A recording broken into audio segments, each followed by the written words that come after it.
An Israeli man was killed in the south of the country on Saturday by a rocket fired from Gaza. He's the third Israeli fatality since the start of the current conflict, which has also claimed the lives of 330 Palestinians. Meanwhile, there was tank and machine gun fire on the border this morning as the Israeli army stepped up its ground operation. Gazan hospitals are struggling to cope with the influx of injured civilians.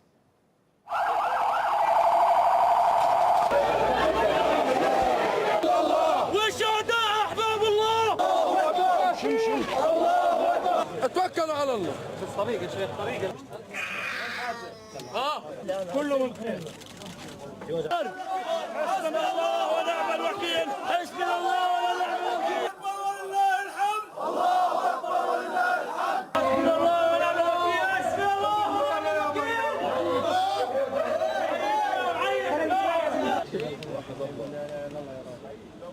Israel's ground offensive is now into its second day, targeting cross-border smuggling tunnels used by Hamas.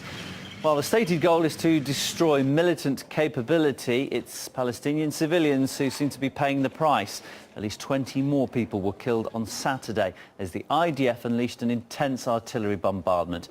US President Barack Obama has warned Israel against further loss of innocent lives.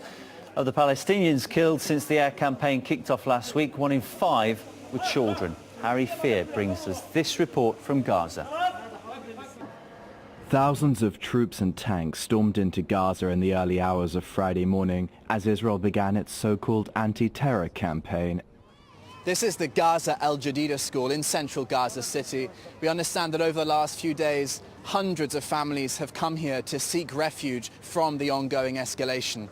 They're living in very, very difficult conditions, but they're conditions better than being in extremely dangerous neighborhoods.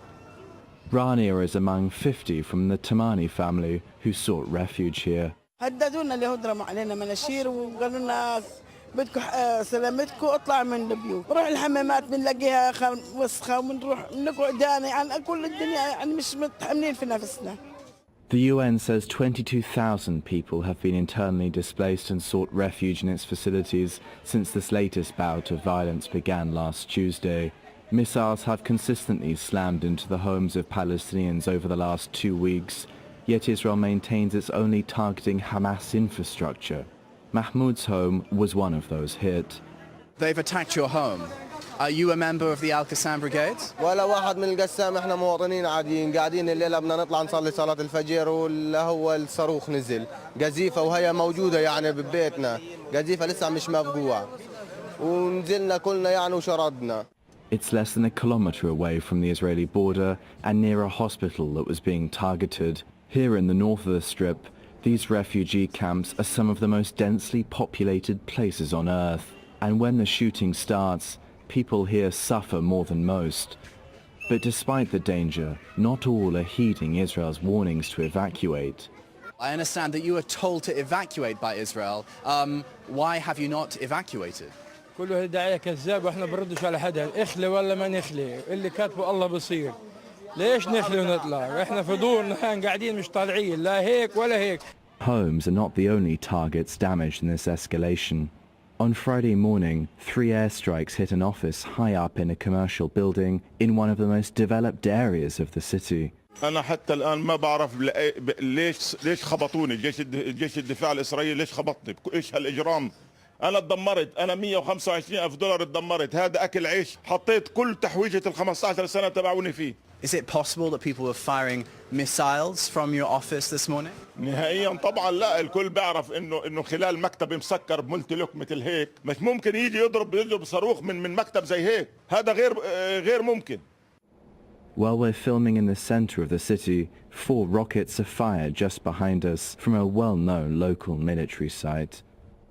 The Israeli Prime Minister has given orders to the Israeli army to escalate its ground operations in the Gaza Strip.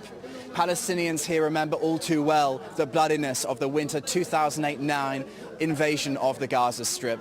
At this, a month of Ramadan, a time that is meant to be peaceful, Palestinian Muslims simply pray to God to protect them and their families.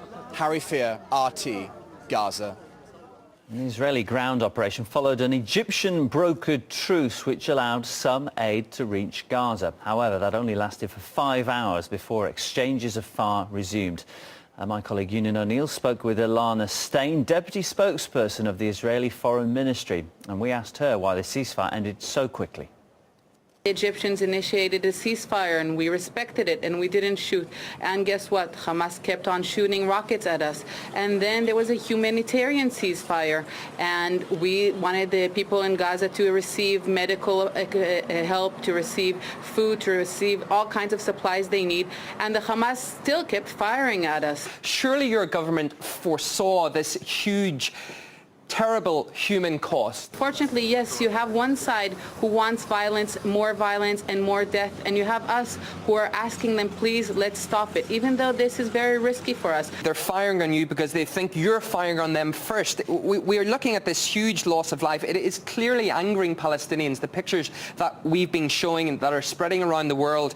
By stepping up the operation, aren't you simply pushing this into a spiral of violence that who knows when it could end? We don't want the violence, but unfortunately, this is Hamas's mission. Just more and more violence, but okay, more and more death. That's fine, but let's just remember one thing. The UN. That international law, Israel is obliged to protect civilians in the occupied territories. Doesn't this violate what you're doing, the responsibility you have towards the Palestinians? Yes, we have responsibility to civilians in general, and that's what we do. Before we attack, we have flyers that's saying that we're going to attack, and sometimes we also abort missions. You can look it up in our websites. We have pilots actually aborting missions because they're told that there are children nearby, and even though the next day this can be mean that these places are going to launch missiles at us,